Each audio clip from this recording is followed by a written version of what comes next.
কি অবস্থা? তো গতকালকে তো ব্রাজিল জিতলো। হুম তো ব্রাজিলের গ্রুপ পর্ব নিয়ে একটা ডিসকাশন হয়ে যাক। হোক। ব্রাজিল প্রথম ম্যাচে ড্র করছে, পয়েন্ট ছিল 1।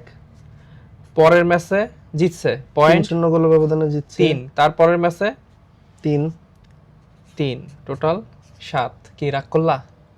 না, ওকে, এবার গোলের কথায় আসি। ব্রাজিল প্রথম ম্যাচে 1-0 ড্র করছে, একটা গোল ছিল ব্রাজিলের। হুম দ্বিতীয় ম্যাচে 3টা গোল করছে এবং গতকালকেও 3টা গোল করছে, হুম টোটাল 7টা গোল। কি রাগ করলা? না, আচ্ছা, ব্রাজিলের সর্বোচ্চ গোলদাতা ভিনিসিয়াস, তার জার্সি নাম্বার কত? 7। 7। কি রাগ করলা? না আরো কিছু বলবো? না, থাক, ঠিক আছে। এবার একটা সমস্যা আছে।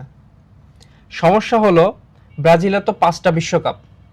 এবার যদি বাই এনি চান্স বিশ্বকাপ জেতে তাহলে হবে 6টা। কিন্তু আমি স্পেশালি ফিফাকে বলতে চাই, ব্রাজিলকে যেন আরেকটা কাপ বাড়ায় দেয়া হয়, দিয়ে একবারে 7টা করে দেয়া হয়।